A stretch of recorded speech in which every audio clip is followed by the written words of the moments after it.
Olá, seja bem-vindo a mais um episódio do nosso podcast Olhar de Mãe. E hoje eu trouxe uma convidada para a gente falar sobre o seguinte assunto, sobre a importância do olhar do professor na saúde visual de crianças escolares. E para conversar sobre isso, eu trouxe aqui uma paciente querida, porque o Olhar de Mãe é sobre isso, é sobre trazer histórias reais.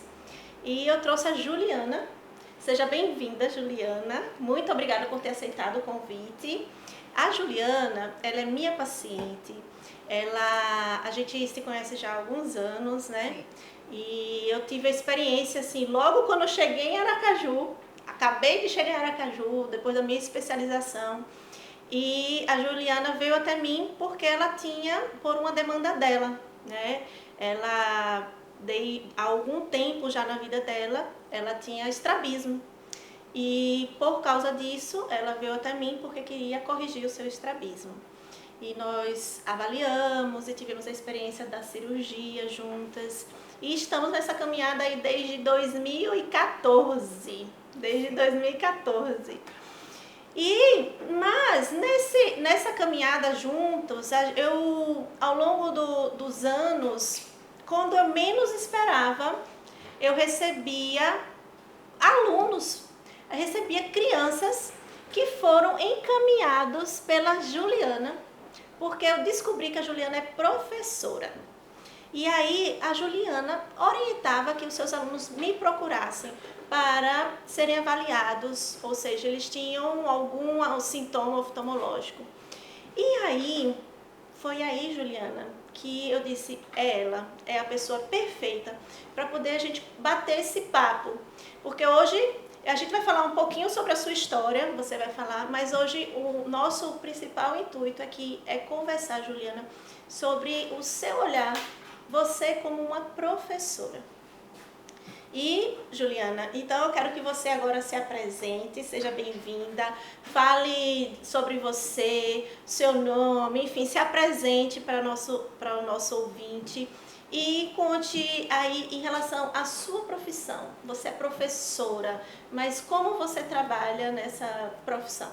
Olá, meu nome é Juliana, sou professora há 25 anos, já trabalhei na rede privada, mas atualmente atuo na rede pública de ensino, onde a escassez de recursos, de profissionais da área de oftalmologia, como entre outras especialidades, é enorme e que, lamentavelmente, o professor, ao perceber a dificuldade de aprendizagem da criança, ele tem que buscar os meios que vão além da UBS. Então, por exemplo, eu fui ao pé da doutora Lusa em 2014. Eu sabia que ela tinha um trabalho com a prefeitura de Aracaju há alguns anos atrás. Então, eu tive a ideia de encaminhar para ela. E, desde então, acho que eu tive, em média, uns 4 a 5 alunos atendidos por ela. E deu super certo. Inclusive, uma delas conseguiu a cirurgia pelo SUS, de estrabismo mesmo. Como eu sou estrábica, eu desenvolvi a bliopia, eu perdi parte da minha visão do olho esquerdo, então eu sei exatamente a importância desse olhar do professor, desse olhar dos pais, no tocante ao auxílio a essa criança. A criança que aperta os olhinhos ao olhar o quadro, ou olhar algo. A criança que aproxima o caderno, ou precisa afastar muito. Essa criança necessita de ajuda. E eu, como docente, muitas das vezes posso ser a primeira pessoa a observar, porque as mães trabalham o dia inteiro e nem sempre tem esse olhar mais sensível. Ao longo dos anos, mas você trabalhou com crianças de outras idades? Trabalhei com fundamental e com a educação infantil em outras faixas etárias também. Porque como eu sou pedagoga, eu estou mais no fundamental 1 e na educação infantil. E aí, como eu falei, você é um paciente que a gente já conhece, a gente tem, né, esse vínculo.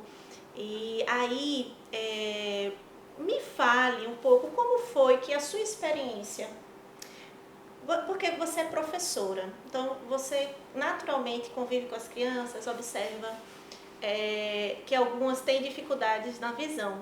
Mas como a sua experiência com o seu estrabismo, com o seu problema visual, modificou ou não essa forma de você olhar para o seu aluno? Bem, eu sou oriunda de uma família carente financeiramente, então a minha mãe, ela ficou como mãe solo depois do falecimento do meu pai. Então, financeiramente, não havia condições de consultas em clínicas particulares especializadas em estrabismo. Quando eu consegui, era um oftalmo que não poderia me ajudar cirurgicamente ou com tratamento mais efetivo. O tempo foi passando, o meu desvio dos olhos continuou, foi progredindo a cada ano que passava. A minha perda de visão ficou irreversível, lamentavelmente. E só aos 21 anos, depois que eu me formei, fiz minha primeira especialização, foi que eu pude pagar um plano de saúde e iniciar meu tratamento. Porque como eu fiz uma cirurgia pelo SUS e doeu muito, porque a cirurgia pelo SUS, na época, em 2001, a anestesia era feita de forma local, sem nenhum sedativo anterior. Então a dor era enorme, tinha que segurar a minha cabeça, foi muito traumático. É tanto que na segunda cirurgia em que a senhora participou, eu fico com muito medo daquilo se repetir e o anestésio começou comigo, não vai sentir nada, você vai dormir e vai ficar tudo bem. E assim, graças a Deus, pelo plano, ficou realmente tudo bem. Esse meu olhar, de tudo que eu vivi, de ser uma criança de origem humilde, eu tenho uma facilidade de perceber quando meu aluno precisa de ajuda. E eu sei que o sistema público nem sempre abarca. Então, quando conheço médicos, quando tenho acesso a pedir um favorzinho a alguém, eu peço. Porque eu quero evitar que aquela criança sofra o mesmo que eu. Que bom, que sensibilidade, Juliana, essa sua. Então me fala, ao longo, eu recebi crianças, alunos seus que você encaminhou, mas me fala quais são as coisas que você observou nessa criança que fez com que você pensasse que ele precisava de uma ajuda no aspecto visual. Primeiro momento, que é o que toca meu coração, é o aluno com estrabismo, o desvio. Esse aluno é o primeiro que chama minha atenção e que eu busco socorrer, como se assim, eu não quero que você perca a visão como eu perdi. Esses são os casos que mais chamam minha atenção, então imediatamente eu encaminho, tanto que eu digo à mãe, eu perdi a minha visão porque eu não tive condições financeiras de cuidar. E minha mãe não tinha um esclarecimento suficiente para perceber que se ela não fizesse algo a tempo, eu ia perder minha visão. Hoje eu sou adulta que sempre vai ao oftalmo e pergunta, se eu fosse a Sorocaba fazer um transplante, eu poderia resolver meu caso? Haveria uma solução para mim?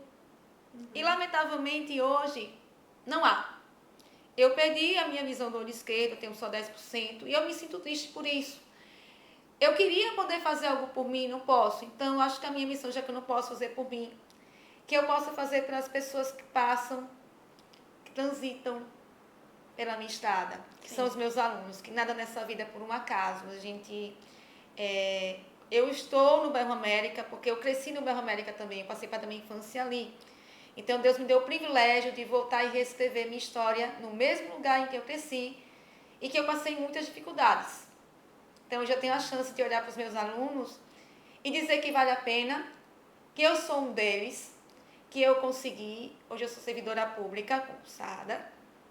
Então, isso para mim é um grande orgulho. E eu sempre digo a eles que eu estou aqui, é prova de que vai dar certo. E quando algum aluno tem dificuldade ao aproximar o caderno, ao distanciá-lo, ou de aprendizagem que eu não percebi algo que seja ligado à questão cognitiva apenas, esse aluno é encaminhado sempre a um oftalmo. Primeiro eu converso com a mãe, mas geralmente as mães não têm condições financeiras para arcar com a consulta. Então eu me vejo na obrigação de pedir a alguém assim, doutora Luz é uma das pessoas que eu peço uma consultinha ou outra, né? É importante pedir. Agora é interessante, a gente vai tocar num assunto. Primeiro, é importante, sabe, Juliana, eu não sei se você sabe desses dados, é isso que eu quero conversar com você. Mas eu já tive a experiência de trabalhar com crianças de rede pública, né? Inclusive o ensino fundamental, crianças do primeiro ao quinto ano, foi o grupo de estudo do meu mestrado, né? E aí, ou seja, o atendimento à escolar está na minha veia, eu amo isso. Aí, não sei se você tem esse conhecimento, mas pelas estatísticas, cerca de 20% das crianças escolares, né, do ensino fundamental, elas têm alguma dificuldade visual, certo? Elas precisam, têm alguma doença oftalmológica. E desses 20%, na verdade, mais do que 20% tem fatores de risco, podem ter fatores de risco para desenvolver uma falha do desenvolvimento visual, e cerca de 20% realmente tem as doenças que precisam de tratamento. E desses 20%, cerca de 80% poderiam melhorar sua visão simplesmente usando óculos, né? Então, é uma coisa que é a nossa realidade. E a saúde visual é importante, né, como você falou, na vida e no desenvolvimento da criança.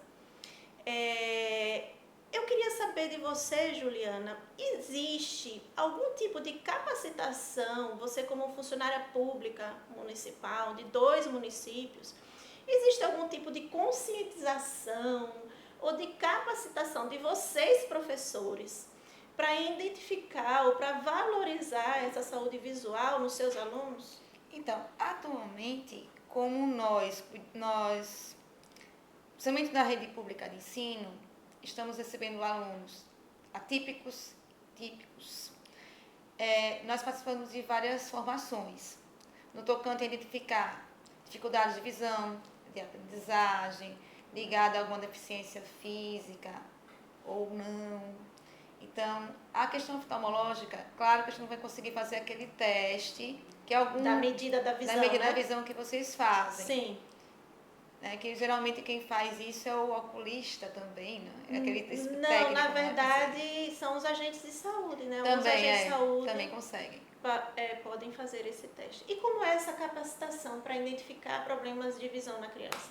Então, nós normalmente não é algo aprofundado como um agente de saúde ou como um técnico da área, mas nós sabemos que quando a criança aponta alguns sinais, como eu mencionei, por exemplo, aproximar o caderno, distanciar, querer ficar próximo de algo para enxergar melhor, apertar os olhos, lacrimejar constantemente, esses sinais indicam que nós, professores, poderíamos acionar a equipe da UBS, que é o primeiro passo, a enfermeira e o médico da família, e daí, a depender do caso, ele ser encaminhado para o oftalmo. Só que todo esse processo demora muito pela rede pública.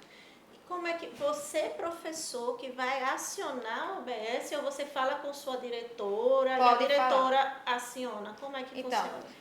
Geralmente a gente avisa a gestão da escola para fazer isso. Você, professor, Sim. avisa a gestão da escola. Sim. Certo. E a gestão faz isso. Ou em algum momento, caso a gestora não possa por alguma razão, nós também poderemos fazer isso. Você procura a UBS? Posso. Eu tenho um caso de um aluno com um caso de violência doméstica que é grave, que eu realmente fui pessoalmente. E a gestora autorizou fazer todo esse trâmite. Entendi. Isso pode acontecer, não é só o gestor que faz. Entendi. Em alguns casos, o professor também pode. Entendi. E eu sou essa pessoa que faz. É tanto que eu já pedi consultas à senhora, pedi consultas a outros profissionais de outras áreas, né? Porque eu acho importante, assim, lembrar de algumas pessoas que podem ajudar as crianças carentes, porque, afinal de contas, as crianças carentes, elas representam o futuro do nosso país e precisam de ajuda. Se o sistema público não abarca, a rede privada pode, assim, em um momento ou outro, tentar auxiliar. Sim. Eu acho que esse é o começo de uma grande história. Muitas crianças podem sofrer o que eu passei, eu não desejo isso para elas. Sim. E não só a rede privada, mas a sociedade. Também. Né? A sociedade pode abarcar, porque realmente o poder público assim, muitas vezes não consegue, a gente sabe disso. E não é só por questão de má gestão, é por questão estatística, por questão populacional também. Mas aí vem o papel da sociedade. Nós não somos o governo, mas nós podemos auxiliar, né, o governo fazendo o nosso papel social. Né? Isso aí que se chama a gente pode se organizar para poder Eu ia falar de organização social porque é justamente isso, os papéis das OSs é oferecer um tratamento, vamos dizer, um serviço que é oferecido pelo poder público, mas que o poder público não consegue abarcar toda a demanda.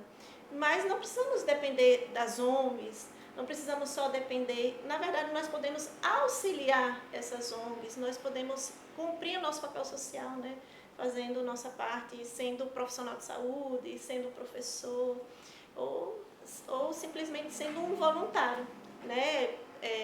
Procurar saber de alguma ONG. Eu acho muito importante isso, a gente sempre tem que ter uma causa, sabe, Juliana? E a nossa causa pode ser diversas. Então, busque uma causa, né? Procure algo que você gosta, que você sente, né? Que você sente que vai ser útil. Porque com certeza deve ter alguma organização social, alguma ONG que vai cuidar dessa causa e você pode, né, fazer parte, ser um voluntário. Agora, Juliana, me conte então o que você acha, né, como um problema visual pode interferir no desenvolvimento escolar de uma criança. Você com o seu olhar de professor. Bem, a criança que tem dificuldade de aprendizagem, ela não aprende de forma adequada os saberes adquiridos numa sala de aula. Se observar bem, aquela criança que ela poderia aprender em um tempo menor, ela leva mais tempo e ela necessitará do suporte do professor bem perto. Esse ano, por exemplo, no ano passado, eu tive um aluno que eu tentei buscar ajuda, a gestão também tentou, conversamos com a mãe, mas ele segue em 2025 sem essa ajuda. Ele continua apertando os olhos, sinto necessidade de ficar próximo ao quadro, a mãe não conseguiu oftalmo e ele tem um lacrimejamento e o olho incha um pouquinho e fica vermelho. Então pode ser algo além da necessidade dos óculos. Sim. E isso preocupa. Então uma criança com grande potencial para o processo de aprendizagem torna tudo isso mais difícil. E isso não é bom. Entendi. Como é essa recepção da família em geral quando vocês, professores, falam que ele está com um problema de saúde visual, que precisa de alguma ajuda? Em geral, como é que as famílias recebem esse tipo de observação de vocês, professores? Inicialmente, como elas trabalham o dia todo, na maioria dos casos, e não conseguem ter um tempo para acompanhar essa dificuldade, para elas são surpreendidas por uma notícia como essa. Elas ficam surpresas. Outras podem dizer, não, mas ele fica com o celular perto dos olhos porque precisa, porque geralmente eles vão falar do celular. Né? Interessante você falar do celular, eu quero falar sobre o celular ainda, viu? Mas então, continue. Eles vão falar, não, é porque ele pega o celular, fica perto também, eu também coloco o meu celular perto, não tem problema nenhum. Mãe, isso vai um pouco além das telas. Em sala, nós fazemos algumas atividades um pouco distantes dele. Com cartazes, em alguns momentos pode ter um slidezinho, em algum momento pode ter um display, ou o próprio, uma smart, ou o próprio quadro, o quadro mesmo. E ele apresenta essa dificuldade, ele sente dúvidas. Então, quanto ao que ele está vendo, e aí começa a apertar os olhos, o lacrimejamento, e tudo isso prejudica o resultado final da aprendizagem dessa criança. E até ao longo ele perde interesse. Isso faz com que a criança perca o interesse pela escola, pelo mundo mágico do saber. E essa não é a nossa ideia. Na escola, nós fazemos o possível para que ele tenha interesse. Entendi. Você já teve casos de crianças que você percebeu e que eles procuraram e a criança foi tratada e a forma como esse tratamento oftalmológico modificou ele no rendimento escolar? Você teve casos que Sim. Teve essa diferença? Como foi isso? Sim, lá em 2015, 16, uma das alunas que eu pedi para a senhora atender, que inclusive passou por cirurgia, precisou ir usando os óculos, o tampão também. Daquele momento em diante, ela já começou a interessar-se mais pelas coisas, pelos novos saberes, porque ela passou a entender que ela conseguia enxergar assim. Porque ela ficava impaciente, ela não entendia tudo o que acontecia em sala. Ela tinha necessidade de ficar andando pela sala, de correr, porque ela parava e ficava observando e não conseguia entender o que acontecia ao redor. Ela não enxergava. Entendi. E era muito difícil para ela. Eu acredito que pelo passar dos anos ela deve estar uma mocinha hoje e muito bem. Que bom ver isso. Como foi para você ver essa transformação, hein, Juliana? Me conta. Eu penso que é gratificante atuar na rede pública e poder ajudá-los para que eles não tenham um final como o meu. Eu acho que meu objetivo maior é evitar que aquela criança sofra o que eu passei. É transformação de vidas, né? Isso é muito bom. Juliana, existem crianças, né, que têm sinais e sintomas oftalmológicos, são avaliadas, mas por algum motivo elas têm uma baixa visão mesmo, ou alguma doença que não tem como melhorar a visão. Então, são pacientes com diagnóstico de baixa visão. Como é essa criança na sala de aula? Você, como professora da rede pública, você acha que a escola está preparada ou existe algum tipo de suporte para essas crianças que mesmo com óculos não vão conseguir enxergar igual as outras crianças? Então, na rede pública nós temos as salas de recursos. Elas não existem em todas as escolas. Geralmente elas são salas de suporte de 3, 4 escolas. Quando o professor recebe uma criança como essa, a professora de sala de recursos e o departamento de inclusão da Secretaria de Educação, eles fazem um trabalho com o professor que recebe essa criança. Ele vai para a sala de recursos, a Secretaria de Educação trabalha com o professor para que ele consiga. Geralmente eles enviam um professor mediador ou um estagiário para fazer essa ponte, para auxiliar o professor nesse processo. Bom, legal. Ai, meu Deus, às vezes eu dou um branco para poder me lembrar, que eu quero falar ainda sobre isso.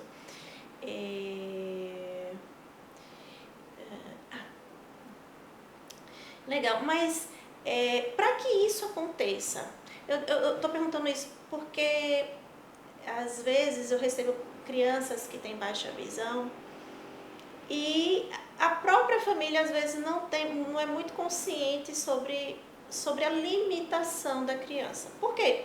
Aparentemente é uma criança que brinca, é uma criança que enfim, faz coisas em casa. Às vezes é uma criança pequena, 4 anos, não tem dificuldade nenhuma. Mas quando vai para a escola, aí essa criança com baixa visão é que pode ficar um pouquinho aquém dos seus colegas, porque podem ter dificuldade para poder enxergar, né? E você acabou de falar que existe um departamento da Secretaria de Educação para poder acolher essas crianças. E para que isso aconteça, o que a família precisa fazer? Né? Precisa de algum tipo de relatório ou existe um tipo de abordagem da escola em relação à saúde visual, né? Quando a criança se matricula ou não, para que a escola já fique sabendo se ela tem alguma dificuldade ou não. Então, o que é que a família precisa fazer para que a criança possa ter esse direito de ter vamos dizer, um material adequado para que ele tenha um aprendizado equivalente aos seus colegas? Então, na matrícula, no calendário de matrícula mais precisamente, existem 2 formas de auxiliar essa criança. Primeira, se ela tiver um relatório. Certo. Porque o calendário de matrícula solicita o seguinte, que na primeira fase, são 3 fases. Na primeira, a criança com alguma necessidade especial, deficiência, ela leva um relatório, os documentos e realiza a matrícula. Então, a escola já é informada de que essa criança precisa de um olhar mais atento por parte de todos que compõem a escola. Certo. Esse é um ponto. Uhum. Quando a criança não tem, que é o que acontece na maioria dos casos, nós, professores, meio que já desenvolvemos esse olhar atento e sensível para observar necessidades. Quando isso acontece, nós observamos, fazemos o nosso relatório, encaminhamos à UBS, através do gestor escolar. O gestor escolar aguarda a resposta e também faz esse mesmo procedimento com o Departamento de Inclusão da Secretaria de Educação. As Secretarias de Educação geralmente têm esse departamento. Caso a criança necessite da sala de recurso, eles avaliam o caso e encaminham para ver se há necessidade dele permanecer na sala, seria um dos casos, porque a sala de recurso não recebe todos os casos, mas a deficiência visual sim. Uhum. Então, ela recebe essa criança e faz um trabalho uma vez por semana ou 2 vezes por semana. Então, as famílias, as mamães, os pais que estão ouvindo aqui, que tem algum caso, né, de diagnóstico visual e que comprometa a visão, né, levando a uma baixa visão, saiba que vocês têm o direito de ter um material especial, recursos, para que essa criança possa desenvolver o aprendizado dela sem nenhuma limitação. Então procure o seu oftalmologista, fale com o professor, fale com o gestor da sua escola, porque eles estão capacitados para poder orientar vocês a buscar os melhores caminhos. Eu conheço também outros exemplos de transformação de vidas através do cuidado da saúde ocular, visual no escolar. Né? Eu já participei de vários mutirões, inclusive a Sociedade de Oftalmologia, né, como instituição tanto estadual como instituição federal, através do Conselho Brasileiro de Oftalmologia, a gente tem um congresso todo ano, sabe, Ju? E em cada congresso, isso já tem uns 2 ou 3 anos, em todos os congressos do Conselho Brasileiro de Oftalmologia, ou seja, Congresso Brasileiro de Oftalmologia, durante o congresso é feito um mutirão de atendimento para crianças escolares da cidade onde está sendo feito o congresso. Então, os oftalmologistas de todo o Brasil, eles se voluntariam e, né, se inscrevem para poder participar desse atendimento. Então, as crianças, elas são previamente selecionadas ou triadas nas escolas e o professor tem um papel fundamental nisso, porque é o professor que está lá na sala de aula, que vê a dificuldade do seu aluno como você vê, que tem esse olhar sensível como você tem, Ju. E aí, os professores identificam os seus alunos e durante o congresso essas crianças passam pela triagem visual, a sua visão é medida e todas as crianças que precisam de um tratamento, principalmente o óculos, porque 80% dos casos somente o uso do óculos já melhora a visão da criança. Então, todas as crianças que precisam de óculos, elas têm os seus óculos doados. Então, vamos dizer, é um trabalho incansável da Sociedade de Oftalmologia em geral, nacional. Estar atento para a saúde visual do escolar. E por que é importante? Aí, a Juliana sabe muito bem e ela acabou de dizer, e ela falou no início, que ela não teve oportunidade de tratamento no tempo ideal. E por causa disso desenvolveu a baixa visão em um dos olhos. Então, o desenvolvimento da visão de uma criança, ela ocorre nos primeiros anos de vida dela.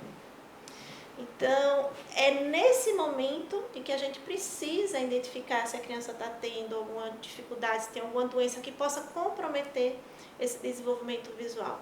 Então, essa idade, desde o nascimento até mais ou menos os 10 anos de idade, é a fase onde a família, os médicos, os pediatras e os oftalmologistas precisam estar atentos para garantir que a visão da criança está desenvolvendo perfeitamente.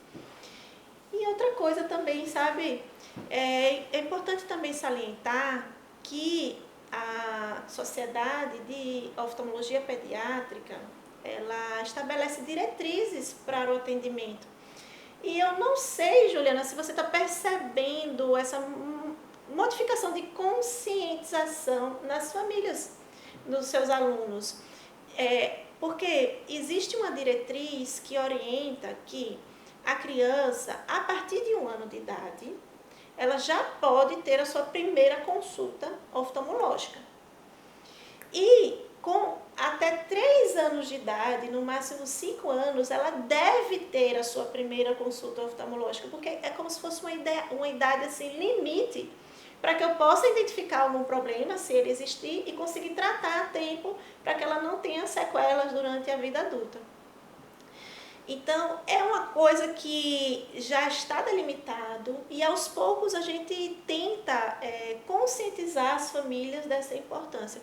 Você tem percebido que as famílias têm se conscientizado mais sobre a importância do cuidado da saúde visual na sua região, na sua escola? Ou você acha que isso é uma coisa ainda muito distante para a realidade do aluno da rede pública? Então,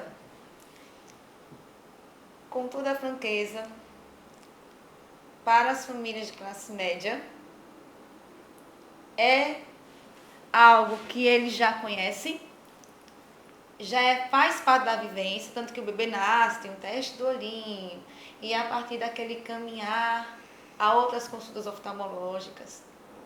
A questão é que para as crianças que não possuem essas condições financeiras, a ida ao oftalmo, ela na maioria das vezes acontece quando há um problema grave, quando a escola observa, quando a família observa, e persiste muito para que essa vaga no Sistema Único surja.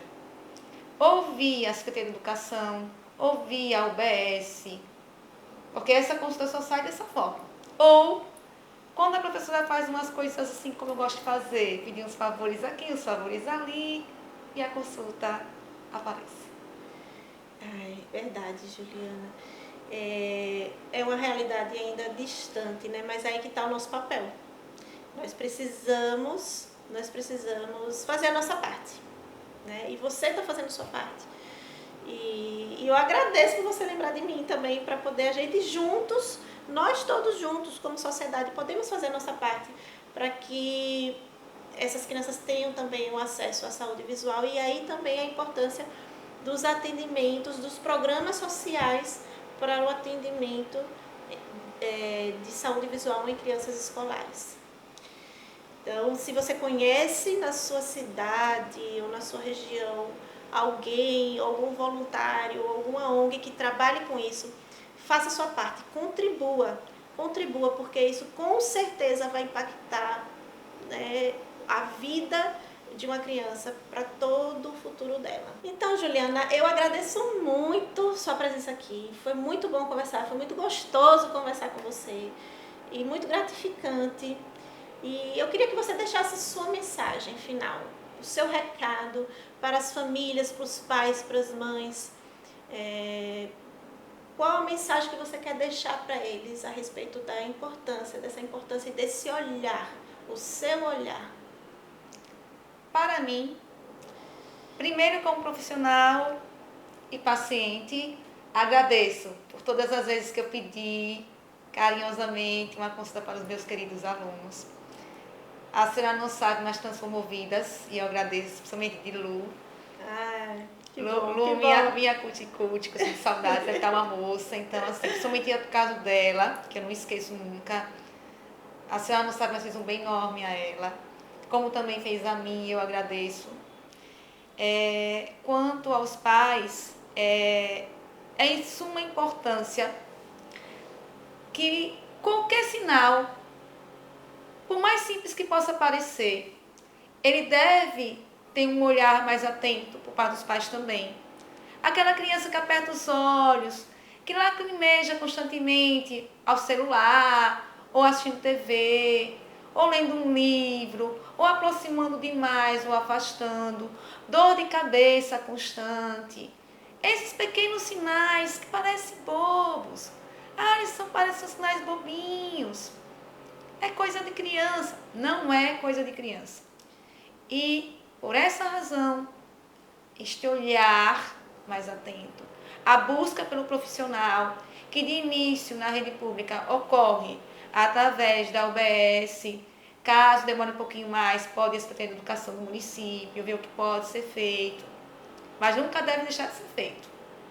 Em outras situações, quando é possível, né, alguns pedidos assim carinhosos são feitos, né, e a consulta pode surgir também por outros caminhos, de pessoas nobres, de bom coração, que ajudam o futuro do amanhã. Muito obrigada. Eu que agradeço, Juliana, a sua presença aqui. E eu quero que você deixe aqui os seus comentários. Fala pra gente o que é que você achou desse bate-papo. E também seria interessante você também deixar aqui se você conhece alguém que esteja passando por uma dificuldade visual na escola, ou até mesmo se você quer fazer diferença na vida de alguém, participar de algum trabalho voluntário voltado a isso. Deixa aqui seu comentário, fale com a gente e a gente vai conversar sobre isso. E você que está aí nos ouvindo, deixe também o seu comentário, me fala o que é que você achou desse bate-papo.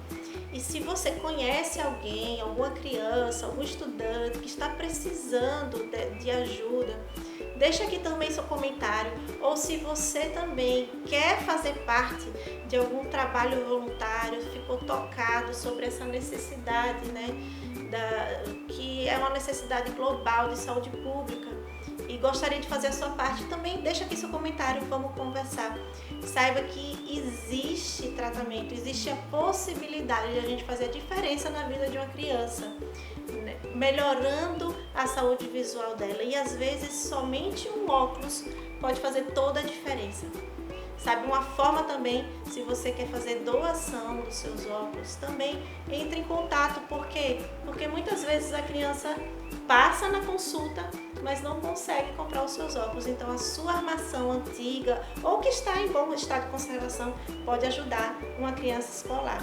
Tá aqui a Juliana, que pode, como professora, ser esse canal, e também a gente aqui da família Primeiro Olhar está aqui para poder ser o canal também transformador de vidas das nossas crianças, nossos escolares.